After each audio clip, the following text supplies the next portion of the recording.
Eve, our lady sits at here. Oh, that's a big coffee. But one of the things I wanted to do today, one of the things I wanted to say was that the way I'm going to show you today is this very loose way of working. And I want to start off not with straight into the picture, because what I have found is in different groups now that we've got such different abilities that I tend to forget that some people have only just started and only know what they are. Ellipses.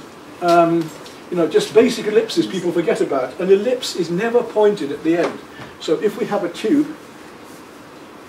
of glass like that, imagine that's a tube of glass, if we cut it off at our eye level, it's dead level. And as you come downwards, it becomes more and more round until we're looking right down upon it, doesn't it? Yeah? But it's never a point here. Remember that. If you're drawing glasses or anything else, it's never a point. It's always a slight curve. So these are the tips I want to give you today, so you're just aware of them. Rather than drawing everything out in detail, but let's just be aware of how to draw flowers, because I get so many students who have a job with drawing even a simple daisy. If we're going to draw something out into a composition, say that's going to be this one here, then just lightly, first of all, don't try and draw all the petals straight away. Go for the basic shapes. It's the same with drawing anything. If we're going to draw a person, then we wouldn't try and draw all the fingers and everything else. We get the basic shape of the arm, and then we get the block shape of the hand, and then later on we can start to put in fingers and so on and thumbs. Don't start to try and draw fingers and thumbs and all the details straight away. Draw the basics of the whole shape first, whatever you're going to draw. If we're drawing trees and things and so on, when you're first drawing them out, just get the basic shape of the tree and then later come back into all the branches and the detail. Now, Constable's landscapes, for instance, as we discussed yesterday in the workshop yesterday, you will notice in his hay wain, the oak trees are still there, living today. And you can actually look at the actual photograph of the place at the mill, and you can see in his paintings the trees, he's moved them maybe 20 to 30 feet or yards in cases. It's what finishes up here that's important. It's not what's on here. And we haven't got to be exact about this today. That's what I'm going on to. If you wanted to do an exact representation of the photograph, yes, we can draw in detail, we can use watercolour, whatever, we can go in and we can paint bit by bit by bit. Even then that's dangerous, because people are then tempted to paint one flower exactly, then paint the next flower exactly. No, very dangerous. Try and keep the whole painting going at once, because you need to have the right colours in the right places, in the right shapes, relevant one to another. And then we've got something called foreshortened form happening. We've got petals like that here, and as they come over there, and then suddenly they come towards us slightly, and they're foreshortened form. Foreshortened form. So my hand there is much larger than my face to you, because it's in front of my face. Here, it's smaller, and there it goes smaller into the background. And that's going to happen with something like a daisy. Let's see if I can find one here. This one, for instance, here. That shape is something like that, and the stamens are there. Now the foreshortened form here, for instance, there's a petal comes up like that, and then it comes over as it curls over there. But this one down here is much larger. Hope you can see that from the back over there. It's a long way from you. We're going to use the photograph to make the painting we want as loosely as you want.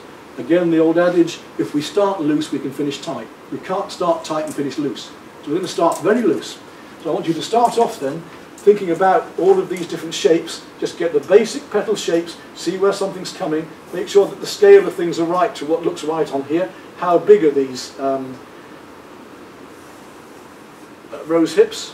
And make sure that if one comes behind another one, it comes behind it. It's not. Make sure you get the right shapes. And if you want to extend something slightly, you want it, this one is here, but you might decide you want it slightly more there. Change them. One of the beauties we've already got, and remember these filberts, we've got we are able to use them either sideways for finer marks, or we can use them flat. But if we just take that straight away, that one shape of the brush, you can immediately start forming petals and flowers just with the brush alone. And if you've got a big round Chinese brush, then all we've got to do is work into that. And if the petals are wider, we can come around, we can go pointed. I can use the brush that way, go light and then push harder as I come down. I can twist the brush. Immediately, just by repeating marks, we can make flowers. We can work wet into wet. The beauty of acrylics is, remember, that we can use them like watercolour, we can use them opaquely or we can use them transparently. So I can drop in, see if I can get these going right. The biggest problem colour with acrylics is yellow.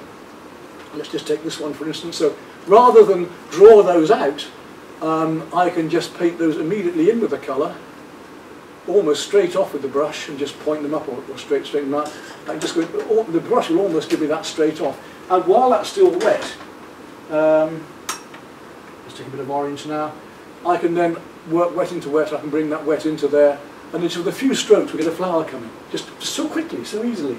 In the centre there, let's take that colour while it's still wet, and the deep purple into that while it's still wet, just going around the edge. Wet into wet effects. Look how quick and easy it is, yeah? Right, problem number one.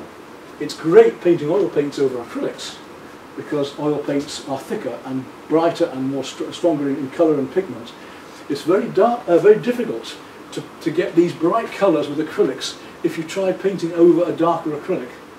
And I would be very tempted today to have just primed the canvas blue, or taken a big brush and put all these different colours in with different blues, or used a knife even to do the background, and then paint these colours on top loosely. I'd be whipping there straight away with the big brush and get all of this done. But if I did that with acrylics, I'd have a hell of a job with these bright colours, because I wouldn't be able to get the strength. An example of that is when I painted sunflowers in France a couple of years ago, out there on plein air, big painting like this, using the roller, sponge roller, using different techniques, and I just could not get that vibrancy of yellow. There's no way. To go back, having taken photographs, and rework oil paints over the top to get the brightness of yellows. The only way I could do it, and it worked. So, how do we get around this? Right, let's just do that as an example. I'm going to take this yellow, thinly. Well, actually, this is the yellow as it is. But I mean, look at it, it's dead. It's gone, you know. So, we've got to be aware of that today. And the way we're going to do that is to paint our light colours in first. So once you've drawn out your shapes, we're going to paint all of these bright colours in straight away, so that we've got those underneath and they're clean and they're vibrant. That means that the white canvas is allowing the bright colours to show, as we can't put these bright acrylics on top. If we had all the paints we could. So if you've got both in the future, yes, it's great to paint a background. I've done it in Agnes Gardens, I've done it in Stately Homes and all that. I painted a very quick underpainting in acrylics and it's dry in 10 minutes, and I've gone back with my oils and carried on painting. But today we can't do that, so we're going to have to paint these bright colours in first and then come back in afterwards with our other colours around them and put our darks in and our background in, and then we can go back onto those bright colours, and then we can work them up even brighter, or the tones and everything else, something different for there. Right, let's get this going. I'm going to cut my canvas up and draw out loosely. You can do the same. If you feel that you're already set up as you want, then by all means start. Otherwise, wait on a bit until I slap. I'll only be about 10 minutes doing my drawing, if that. That's all I'm going to need, just 5 or 10 minutes to do a basic composition. Then I'm going to start slapping paint on, so you can follow me if you want, or you can start putting your light colours on already. But as I said, like watercolour, do your light colours first. So even this orange here, don't paint that deep orange on. That wants to be a very light, a dark cadmium yellow or chrome yellow to start with, because you'll have a job putting your lighter oranges on there. So put your lighter oranges in first, then we can put the darker orange on afterwards. So all your lighter colours first. This pink here, what is it? That's going to be a bit of the magenta, but it's going to be white. Always start with your light colour first, mix with your white first. Don't mix the colour and then put the white in, you'll end up with a gallon. White first, a little touch of lemon yellow to make the cream, and a wee touch of the magenta, yeah, for that colour there. It's something we can build up later, we can make lighter later. So let's get all of these lightest colours onto there so that they're going to glow with the background colour, okay?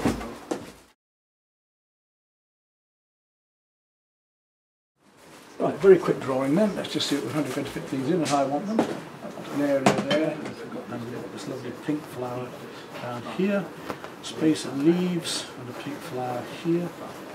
And I filled up my canvas. I don't want any white around the edges, I want my canvas filled up.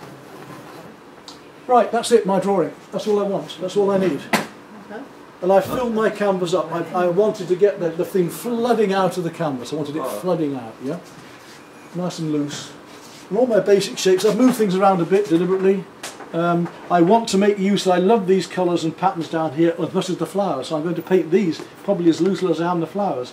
And then up here I might just drag in some of these to give the feeling of cloth there, and I might even put in a few of these little marks later just to give a surface there, but that'll be at the end, we can do that at the end. So I'm ready to go on my colour. I'm going to start off with about a 1/2 inch filbert. That'll do me for my size of board, but you know, you use according to what you've got. If you right, so I'm going to start then on my lemon yellow here, pure colour, straight in there. I want to just get that covered. Not worried about the petal shapes because I can paint the darks in afterwards. It's going to be very, very loose, you know. I can paint these darks around that. I just want to get the I just want to get the basic light colours in first. This one down here starts off with, again, the lemon yellow. Doesn't matter if I come over the outside shapes of the petals, I can come in with the green, which is a darker colour afterwards. And that allows those yellows to stay nice and bright and brilliant. Otherwise, if we try to paint them over a dark colour, they disappear. So that would give me up here, that will give me this colour, which is just off a cream look. Just going to put that in there. Now a wee touch of the magenta, tiniest touch, wherever it is, paint it. Don't keep changing your colour, washing your brush and going back again. When you've got a colour on your brush, if it's somewhere else, put it in. So it's down here for me as well. I'm going to put it in there, nice big brush strokes. Right, so here we are, a little bit of cerulean, a little bit of turquoise with the magenta, just to show you, there's that colour look, and how different it is. So we've got that slight coolness compared to the magenta up here. It will work. And this is why I'm painting all over. I'm not just painting one thing first, or we get it wrong. We've got to compare one colour to another. So here, for instance, I've gone from that cool and I'm going down to quite a warm magenta in the petal shapes just down below here.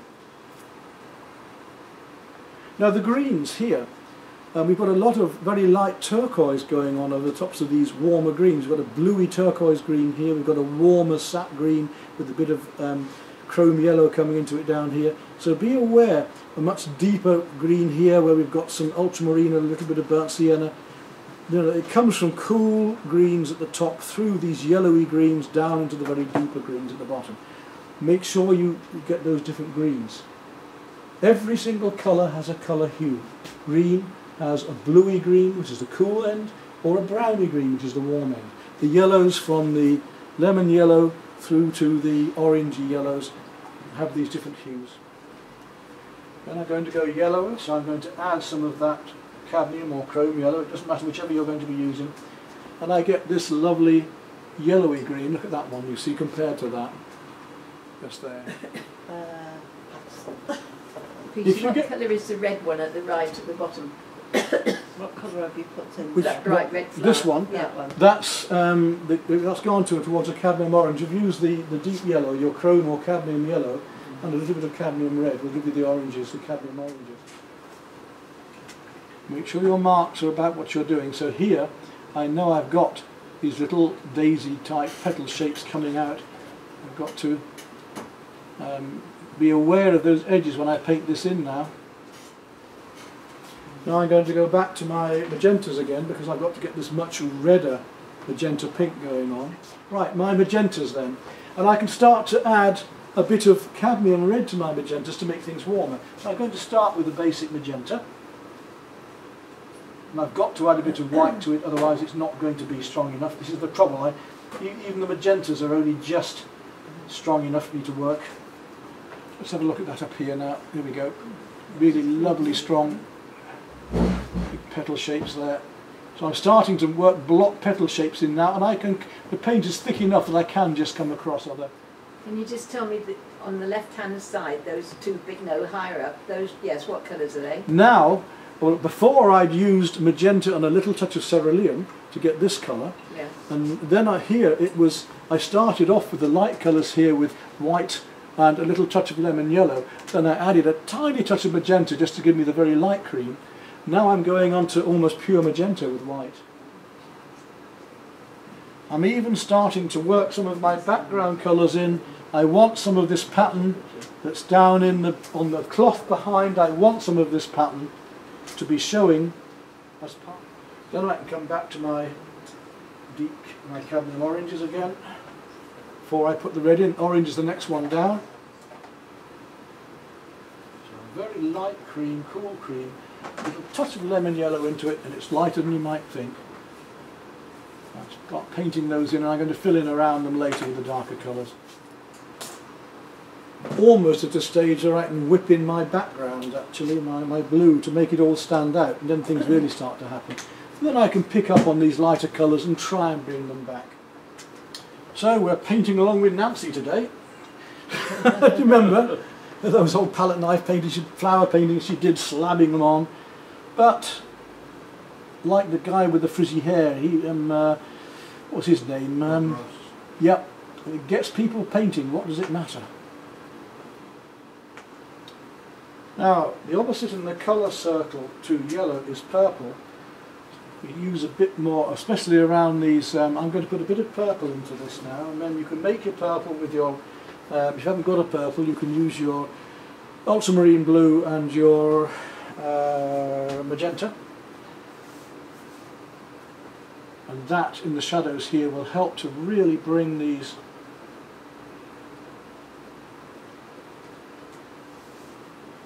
yellows out as well amongst the greens there. Again about background colour. I'm in the middle here. I'm just working with I've done my deeper greens, and I'm just using a more of a purple colour now to play against the yellows in these shadows. Right. I'm going to start with quite a light blue. I'm not going to go to turquoise or cerulean. I'm going to make a mixture of I've got quite a dark cerulean here. It's almost into a cobalt, so I'm going to paint just for the hell of it, and at the moment I'm going to paint my background almost totally in this mixture of this deep cerulean with a little touch of the cobalt. That's how that goes. Yeah, and again, brush marks. There's these little white flowers down here. I'm going to have to use the tip of my brush and just tickle into there to get the feeling of this plant with all these little white. I'm going to come back in there with a darker blue as well later. Let's just make a start on it at the moment. I'm going to go darker with these blues in a minute. I just want to get this base coat on. I've lost a few edges to my flowers. I'm going to have to come back in with the petals here and there and repaint. I know that. Just this colour now that I'm doing, I've just put some burnt sienna in with my ultramarine to really get a warm dark to show against these cooler colours, which will make these blues seem more cerulean than they were before because of the warmer colour next to them. Hopefully you'll enjoy it today, whatever. I mean, this way of painting, if you're just painting very tight flowers, it's not always, when you're painting loosely, it becomes a different thing altogether. It's just enjoying slapping colours around. And,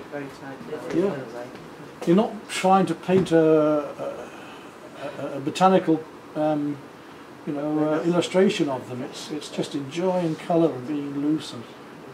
And this technique, as I say, you can use it into your other paintings or other subjects just the same.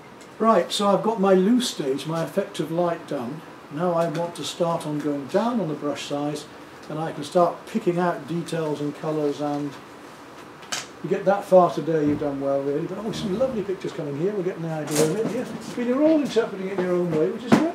There's nobody here actually who's not being successful, which is marvellous. Oh, very pleasing, lovely.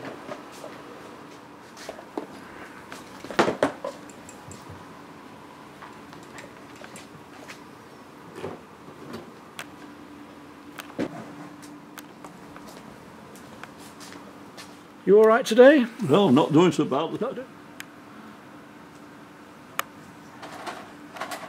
So I'm going to go down in brush size and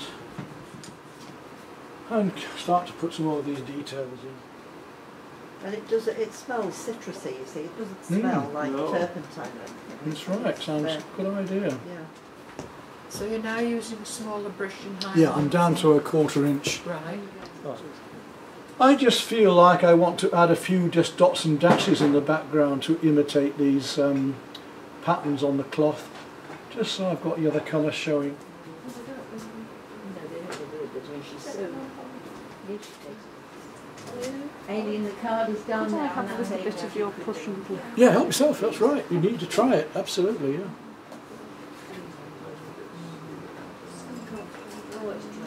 I've got to be on my way, Peter, so Okay. I've enjoyed that, even though it's flowers. Right. And so I shan't be there next Tuesday, but I will be there. Yeah, very nice. That's well done, yeah. Well, at least I've done it, haven't I? Yes. I'm not there. How are you doing, Cetera? Nice. Well, it's just been a learning curve, hasn't it? That's a lovely strong blue against that. That's coming out now. Round about near the showground. Yeah. Something to read. Something to do with the digestion thing. She probably. Oh, if McKay's there, I'll ask her. Yeah. Well, Pardon me interrupting, are you using oils? Are you using oils? no. It would be nice, I mean, to really finish this, Yeah. to slab on oils on there would really work. But. Well, I'm not entirely happy with this. It was okay just to demonstrate the method, but I think the colours have got lost, a bit messy. I want to work into it. It's not easy with the yellows, especially in acrylics, but I think I need to still work on this with more solid colour. So I'm going to continue now, see if I can just improve it as I feel happy with. See if we can get some slightly cleaner, neater colours than these. I want to do all I can with the acrylics that I'm like giving in. I can usually work with acrylics okay. I do the jobs, but a bit looser with my brush strokes and bring. It's very hard to go from tight to loose, but I'm going to go back into this a bit looser now, whatever. Now, will this white acrylic be white enough? Let's just see again. It's fairly heavy body, so it's supposed to, but hasn't been quite clean enough yet to. That's a bit better actually today than it was.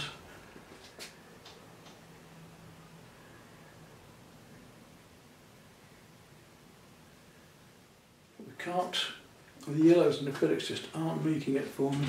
These other colours are coming on again now. Don't think it's only really the yellows that I'm not happy with now. Everything else is coming together and making sense. Well, let's come back in and we're going to use the oil paints to finish off on these yellows. See what we can do there. The others are the oranges. And those same colours are coming down to some of these pinks actually. Let's just do that as well. Okay, let's use the oil paint now then. I don't think I'm going to do much more on that. Just little bits of work that need doing here and there. Right. If you're thinking I've got it and then I find something else I need to adjust, but we've got to be nearly there now.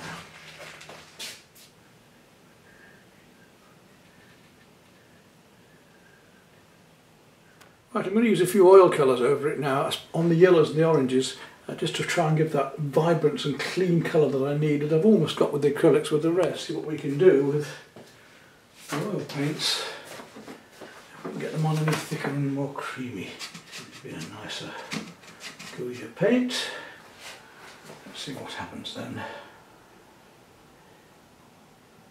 Yes, much nicer look. So let's start with the orange. We'll make a nice cadmium orange with some red and cadmium red and cadmium yellow. Nice strong, thick orange to start off with. Much nicer colour, yes. All together, and I can lay on the brighter yellows on top in a minute, and the whole painting suddenly comes together when we can get the right materials on. So don't give up on something. You know, if it's not working, try and find another way to succeed. We can use oils over acrylics, remember, but we cannot use acrylics over oils because they're water-based and they'll come away. So although we could get a certain amount of brightness by using the acrylics over the white, if we lose it at all, then we need some heavier paint like this to come back in. I'm sure you can see the difference. While I'm at it, I've got a bit of magenta and oil as well. I'll just put a bit of that on there before we do the line. I can still paint over the acrylics with more acrylics, but I will have to obviously avoid where I've got oil anywhere. Very light magenta in places. Let's see if we can do that with the oils too. Where we've missed out on a little bit of light magenta. Use a bit of ultramarine blue and a wee bit of Prussian here and there now, just to try and finish off some pure colour amongst this.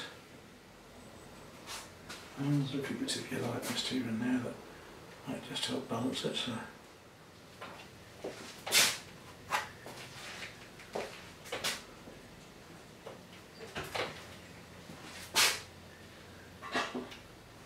There we are, that's worked it up to what I'm happier with.